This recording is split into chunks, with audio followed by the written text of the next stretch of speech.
The void at the edge of the Karash system held nothing. According to every sensor aboard the Sithari picket ship Threnody of Spears, the patch of space 300 kilometers off the starboard bow was empty, and that was the problem. Pilot Officer Surith tapped his console. Empty space should produce a reading, background radiation, stellar wind, the faint hum of distant gravitic tides. This patch returned nothing at all. Absence shaped like absence. "Run diagnostics," Captain Vorel ordered from the command perch, his long limbs curled around the brass rails.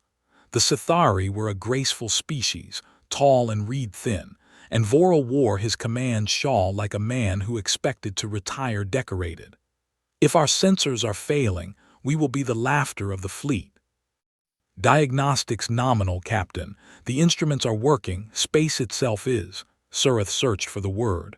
"Wrong." The Threnody of Spears was a picket, a fast scout lightly armed meant for observation.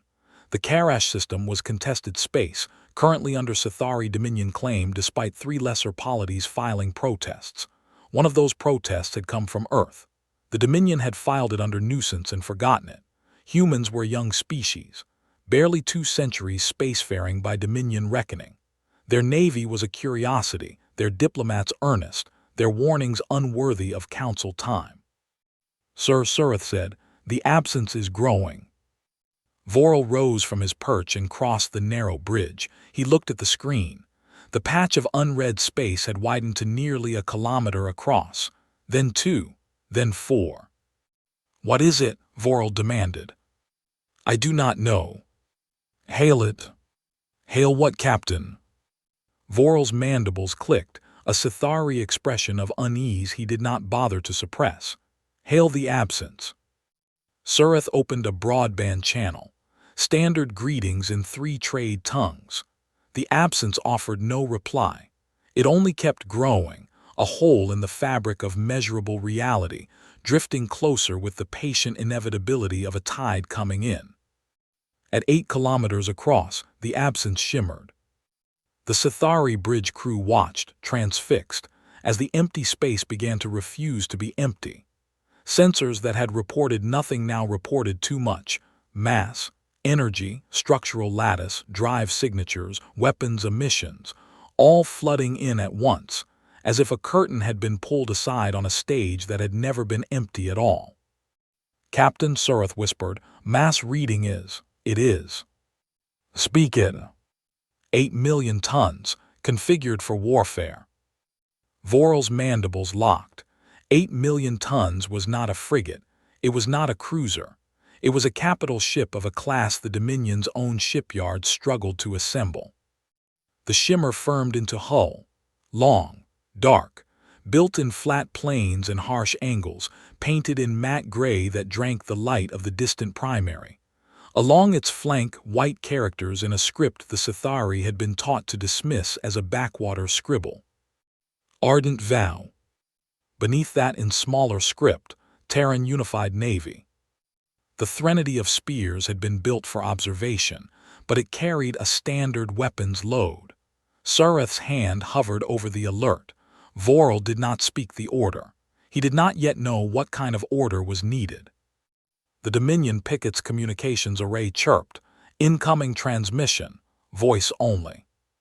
The voice that filled the bridge was steady, human, male, spoken in Sithari trade tongue with no accent at all, which was its own form of warning. "Sithari vessel Threnody of Spears, this is Captain Adrian Thorne of the Terran dreadnought Ardent Vow. The Karash system is under disputed claim. Your continued military presence here is unlawful. You will withdraw your forces from this system within 1 standard hour. After that hour, I will begin removing them." Silence on the bridge. Surith turned to look at his captain. Vorel had not moved. "Acknowledge the transmission," Thorne's voice said. "I require confirmation that you have heard me." Vorel found his voice. "Earth ship," he said. "You are alone, you are far from your borders, you are speaking of war." "I am speaking of consequences," Captain Thorne said. "There is a difference." The channel closed. Vorel stood for a long while, looking at the dark wall of the human dreadnought filling his viewport. Then he gave the order to call the fleet. Part 2: The Hour That Ran Out. The hour began. The Sithari fleet did not yet exist in the Karash system, not in force. The Dominion had stationed 3 frigate squadrons and a cruiser flotilla 2 jumps away under the assumption that nothing would happen here that demanded more than a picket and a flag. The flag had been planted. The picket had been posted. Empire was supposed to be about confidence. Captain Vorel sent the emergency burst. Fleet Command would receive it in 40 minutes. Reinforcements could not arrive in less than 4 hours. The Threnody of Spears was a picket alone with a dreadnought, and the dreadnought had set a clock. "Captain," said his weapons officer, a young Sithari freshly commissioned, her crest still bright with the dyes of her academy. "Your orders." Vorel did not look away from the gray hull filling his forward port. "We hold position. We do not provoke. The Earth ship is bluffing." "Sir," she said carefully, "the mass reading." "I see the mass reading. 8 million tons. The Devourer-class flagships of our own line are 6. Vorel turned. "Then we have learned something useful for the report. Hold position." The hour passed. The clock did not.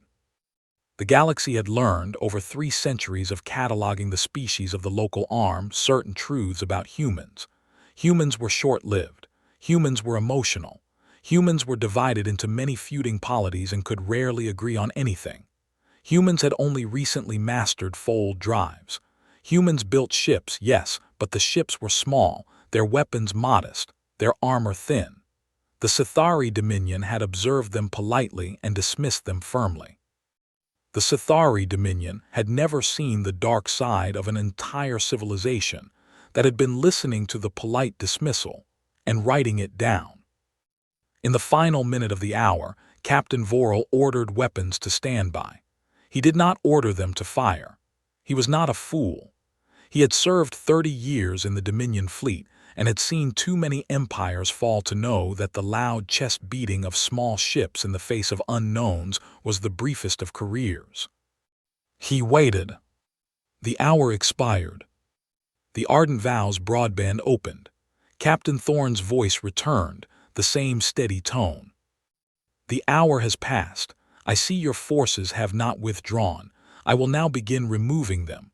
Sithari vessel Threnody of Spears, you are an observer. Your withdrawal at this moment will be honored. Confirm." Vorel did not hesitate. "Confirmed, Captain Thorne. Threnody of Spears is withdrawing."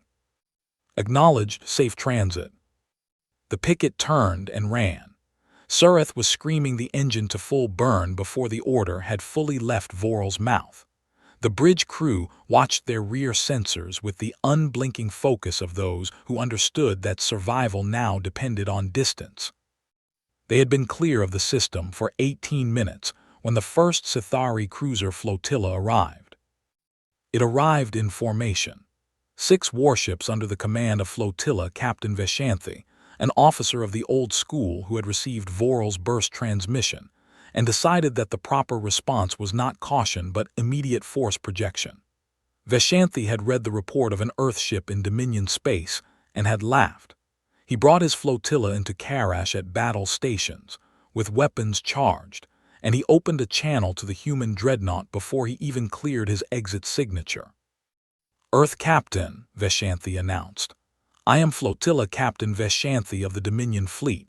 You are intruders in sovereign space. Lower your weapons and prepare to be boarded, or you will be destroyed." There was a pause on the channel. Then Captain Thorne's voice returned, steady as ever, with the addition now of something else, the dry edge of a man who had heard many threats over a long career and had grown tired of the script. "Flotilla Captain, you have entered the system at battle stations. I will treat that as your answer. The Ardent Vow is now releasing weapons hold." Veshanthi began to laugh. He was still laughing when the first kinetic strike crossed the distance between the ships in less time than his sensors could register the launch, punched through his flagship's forward shielding as if the shielding were a courtesy, and erased his command bridge from the universe. The laughter ended mid-breath. Across the Karash system, war had begun. Part 3, 12 seconds. The Ardent Vow did not look like a ship designed for theater. It looked like a ship designed for work. Its hull was flat where it could be flat, angled where it had to be angled. And its weapons batteries did not project the sweeping curves favored by Sithari shipwrights. Earth had designed her for a single purpose, to fight a war the galaxy did not yet know existed. In the seconds after the Veshanthi flotilla flagship lost its bridge, the surviving 5 cruisers reacted with the trained discipline of veteran crews. They spread to disperse targeting solutions. They opened plasma batteries at maximum range. They launched torpedo swarms in coordinated waves. The Dominion fleet doctrine had been refined over 4 centuries of conflict against rivals of similar tonnage and similar tools. The doctrine assumed a fair fight. The fight was not fair. Plasma washed across the Ardent Vow's flank in 3 coordinated lances. The hull drank the energy. The armor was a layered composite developed in laboratories Earth had refused to publish papers on, reactive, adaptive, designed to channel incoming heat into capacitor reserves that fed the kinetic launchers. The Ardent Vow used the plasma to charge her guns. Captain Thorne stood in the center of his command deck, hands clasped behind his back, watching the engagement plot as it updated. His first officer, Commander Iris Halloran, called the firing solutions in a voice trained to remove every emotion from every syllable. Targets 2 and 3, kinetic solution locked. Launch authority requested. Granted. The Ardent Vow's launchers were not guns in the traditional sense. They were rails. They accelerated tungsten cord slugs to a meaningful fraction of light speed and released them. The slugs did not need warheads. The slugs were warheads. A pellet the size of a clenched fist, moving at that velocity, carried the energy of a small fusion weapon and required no detonation to deliver it. Cruiser 2 ceased to exist between one heartbeat and the next. The slug entered her port flank and left through her starboard, and everything in between was no longer arranged in the configuration of a ship. Cruiser 3's commanding officer made the correct decision in the wrong moment. He ordered evasive maneuvers. He had been trained to dodge plasma. He had not been trained to dodge things he could not see coming. The second slug punched her engineering deck. The third went through her bridge. The fourth was unnecessary but had already been launched, and so it took her amidships and ended the question. In 12 seconds, 3 Sithari cruisers were debris. The remaining 2 broke. They turned and ran for the system's edge. Thorne let them go. Commander Halloran glanced at him. "Sir." "Let them carry the report," Thorne said. "We want it spreading." "Understood." Across the system, the Dominion frigate squadrons, now arriving from their forward base in the wake of Veshantha's distress call, stopped their advance. Their commanders had been listening on open channels. They had heard the laughter end. They had seen the debris field on their sensors. They held position and called Fleet Command for further orders, and Fleet Command did not answer for 46 minutes because Fleet Command was, by that point, in an emergency session. The Ardent Vow held her position in the Karash system. Her hull cooled. Her capacitors recharged.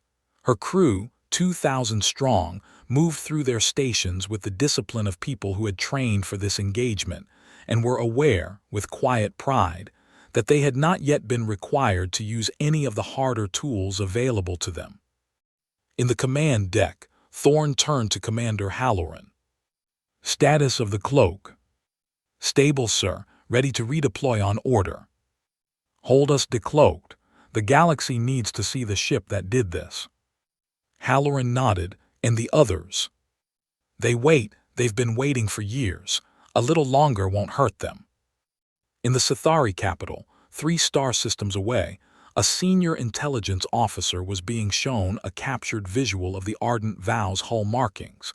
He stared at the white letters. Terran Unified Navy.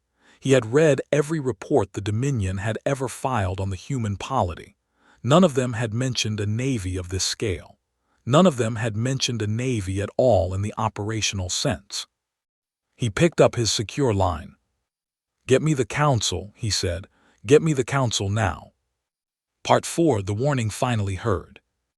The council of the local arm convened in emergency session within the hour.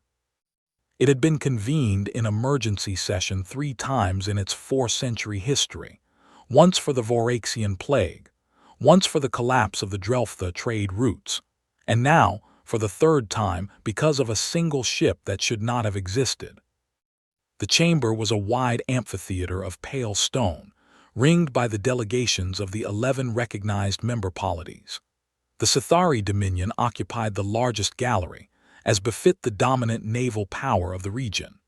Earth's delegation occupied a small gallery at the rear, the one traditionally reserved for observer states with no voting rights, no permanent committee assignments, and no business interrupting their betters. Earth's delegation seat had been empty for the last 4 sessions. The Galactic Council had taken note. The Galactic Council had filed it as evidence of human disengagement. Today the seat was filled. Ambassador Yenthai, a delegate of the small Drelftha Confederation, last surviving senior diplomat of the trade route generation, rose from his bench as soon as the session was gavelled open. Yenthai was old. His scales had paled to the soft cream of his species' elders, and he walked with a cane carved from coral. He had been speaking warnings about humanity for 30 years. The council had grown to tolerate him as a curiosity. "Honored colleagues," Yenthai began. His voice carried in the chamber because the chamber had been built to carry voices. "I have before this body on 23 separate occasions raised concerns about our collective assessment of the Terran polity. On 23 occasions, I have been received with patience and dismissed with politeness. I will not waste the chamber's time today reciting those concerns. They are in the record. I ask only that the record be opened, and that the chamber consider whether the events in Karash require us to revisit them." The Sithari delegation chief, High Speaker Thravanes, rose without waiting for recognition. "The events in Karash are an act of war by a rogue Earth captain operating in violation of every treaty of this body. We are not here to revisit our assessments. We are here to authorize a response."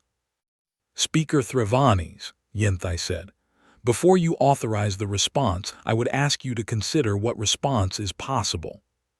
The chamber stirred. Thravanes' mandibles clicked. "What is that meant to imply?" "It is meant to imply," Yenthai said, "that the Terran polity has been preparing for this day for a length of time that exceeds the lifespans of most of the delegates in this room.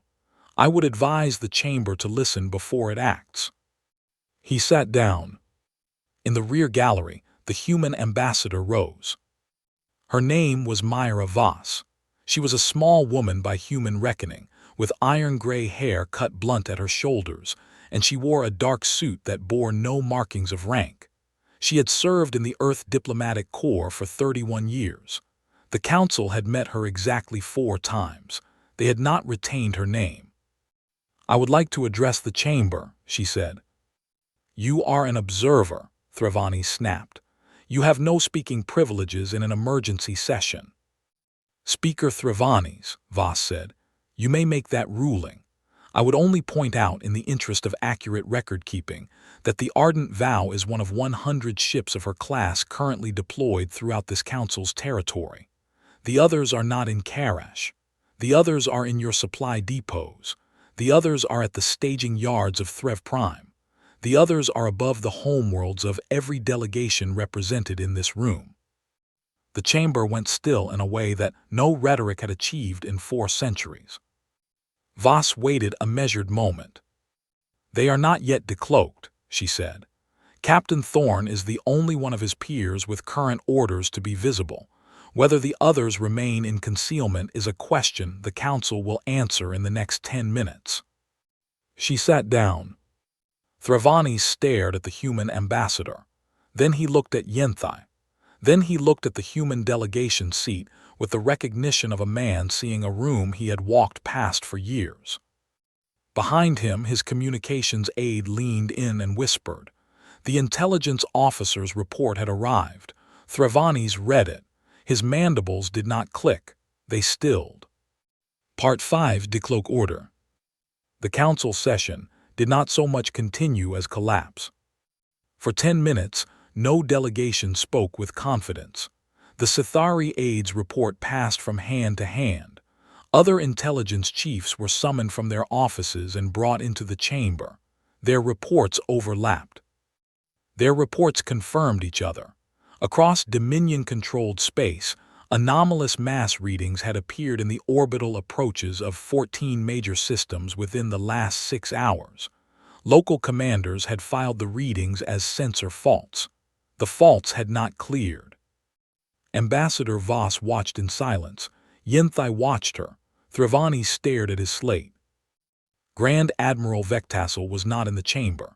He was 3 star systems away, aboard his flagship, the Pride of Threv, and he had been monitoring the council session by encrypted relay. The Pride of Threv was a fortress, 2 kilometers from prow to engine bell, 22 main batteries, a crew of 9,000. Vectassel had earned his command in the Sithari purges of the outer reaches, and he had not lost an engagement in 26 standard years.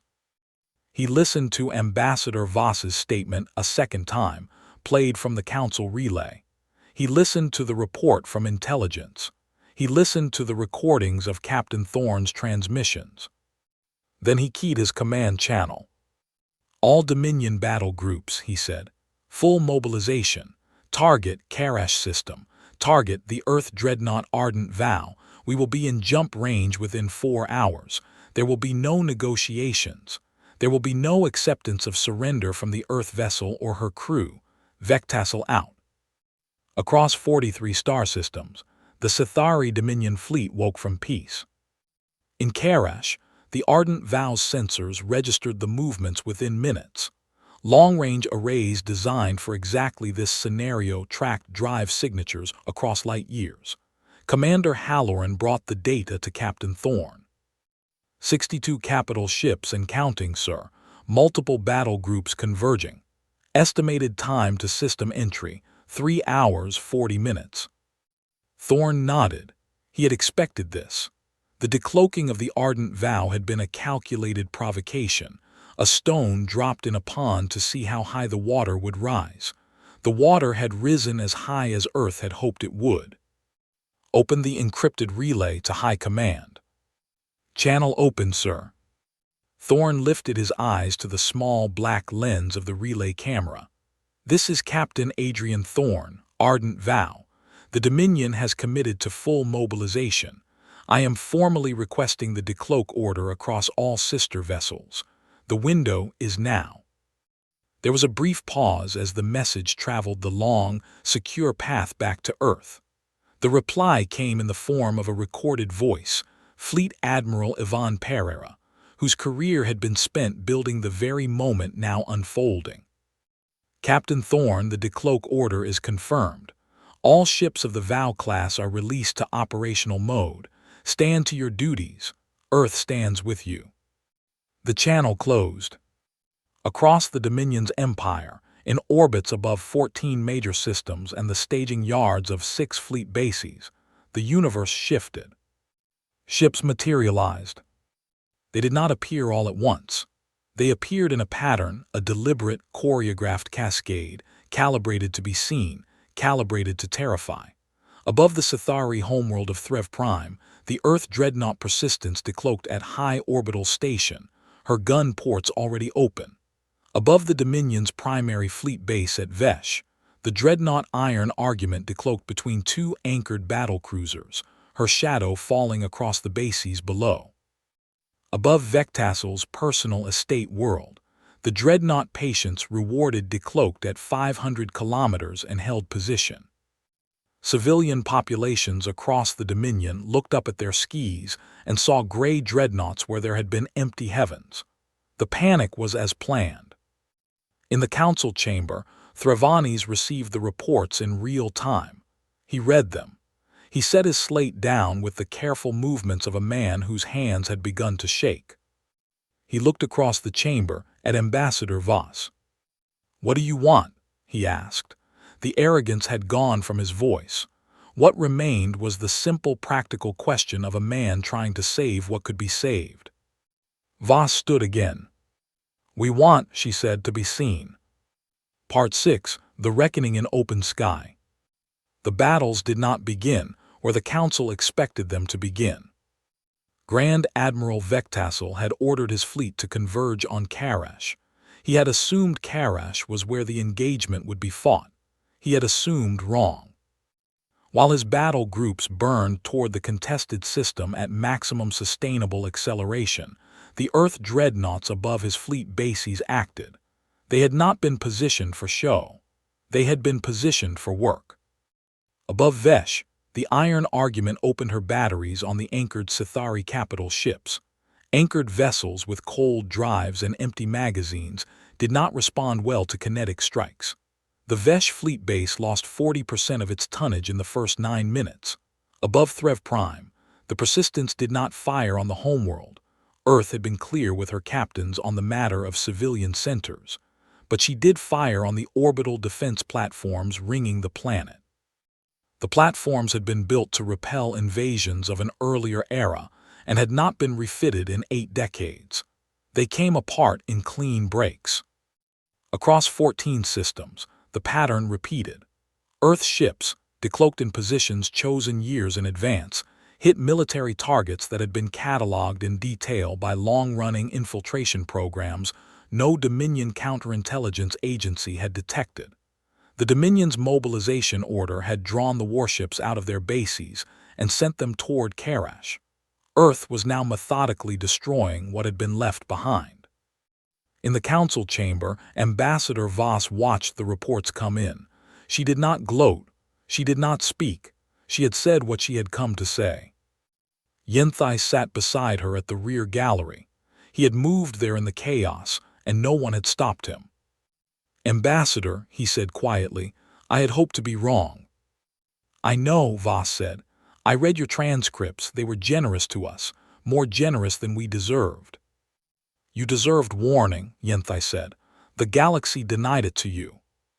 "The galaxy is being given the warning now." 3 star systems out from Karash, Grand Admiral Vectassel received the news of his fleet bases. He did not break formation. He did not turn around. To turn around now would be to abandon Karash to the Ardent Vow and to confirm, in the eyes of the Council, that the Dominion had been broken in a single afternoon. He continued toward Karash.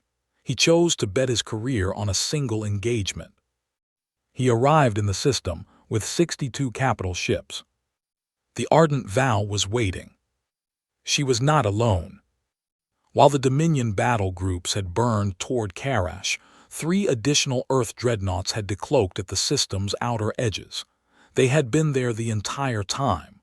The Karash engagement had been the bait. The Dominion fleet had taken it. Vectassel's tactical officer reported the new contacts.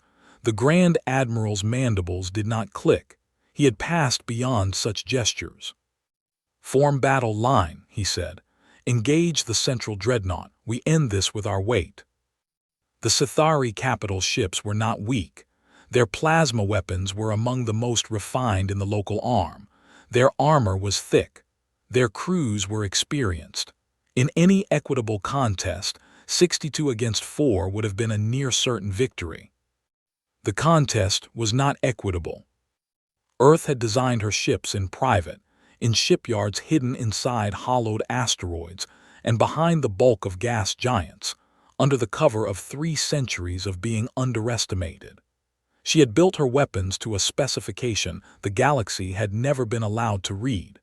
She had trained her crews against simulations of the very fleets now bearing down on her. Captain Thorne opened the fleet channel. "All Vow-class vessels, standard pattern, discipline and patience, Earth is watching." The battle lasted 4 hours. When it ended, Vectassel's flagship Pride of Threv was a drifting wreck, her bridge intact only because Earth wanted prisoners. Of the 62 Dominion capital ships that had entered Karash, 11 survived to surrender. The remainder were debris. In the council chamber, the reports arrived in real time. Thravani sat in his high gallery and read them in silence. He did not look up. He did not speak. Beside him, his aide whispered the count of the dead. Thravani closed his eyes. "Open the channel," he said. "Open the channel to the human ambassador. Open every channel. We will speak to Earth." Part 7. The bill settled. The terms were drafted in 3 days.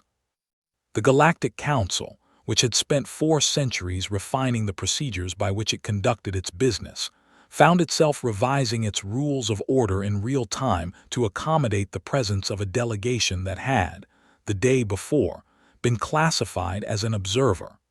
Earth's gallery was relocated from the rear of the chamber to the 3rd tier. Earth's voting privileges were granted on a unanimous voice motion that took less than 5 minutes to pass. The 4 delegations that had, in past decades, blocked every Earth motion brought to the floor did not speak during the vote. Ambassador Myra Voss accepted the elevation without ceremony. Captain Adrian Thorne addressed the council on the 4th day after the engagement. He came in person. He wore his uniform, dark and unadorned save for the small silver pin of his command. He stood in the well of the chamber and spoke for 31 minutes. He did not gloat. He did not threaten. He spoke of 3 centuries of dismissal. He spoke of the deliberate quiet of a species that had decided, after watching the council operate, that the only way to ensure survival was to prepare in concealment and to be ready when concealment was no longer enough. He spoke of the cost. The 11,000 Sithari sailors who had died in the Karash engagement and across the system raids. The civilians who had not died by Earth's choice, but whose lives had been altered by the gray dreadnoughts now in their skis. He spoke of how Earth would not seek empire. Earth would seek recognition. "We will not occupy your worlds," he said. "We will not garrison your stations. We will withdraw our ships from your orbits within 90 days, conditional on the Council's acceptance of 3 terms. He listed the terms. First, Earth would be recognized as a full member of the Council, with voting privileges and committee assignments at the senior tier. Second, the Sithari Dominion would dissolve its claim on the Karash system and on 6 other contested systems where Earth held competing protests. The systems would be administered by a neutral commission until proper plebiscites could be conducted. Third, the Council would establish a permanent body with Earth's participation to ensure that no member polity could again build naval power in secret. The body would have inspection authority. The body would have Earth on its founding commission. He paused. He looked around the chamber. He met the eyes of Speaker Thravani, who had not slept in 3 days. "These terms are not negotiable," Thorne said. "They are also not punitive. We could ask for more. Earth has chosen not to. We do not desire the burden of empire. We desire the certainty of being seen. The galaxy has its answer. We will accept yours within 24 hours. The Council accepted within 12. Grand Admiral Vectassel was returned to Sithari space under flag of truce 2 weeks later. He had been treated with the formality due his rank. He had been allowed to write to his family during his captivity. When he stepped off the human transport onto the dock at Threv Prime, he was met by no honor guard. The Dominion had not yet decided what to do with him. He walked into the dock administrative office alone, sat down, and began to write his resignation. Ambassador Yenthai died of natural causes 6 months after the Karash engagement.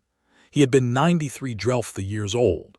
His final speech to the Council, given 2 weeks before his death, was a request that the Chamber preserve, in its permanent record, the transcripts of every warning he had filed about humanity during his career. The Chamber voted to do so.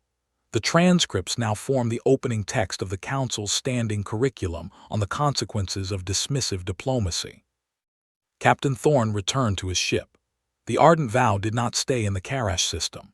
She rotated home for refit. Her sister vessels withdrew from Dominion space within the promised 90 days, each one slipping back into the dark from which she had emerged. each one carrying her crew home to families who had been told, in vague terms over a long span of years, that what their parents and partners and children did was important, and that one day the galaxy would learn its importance.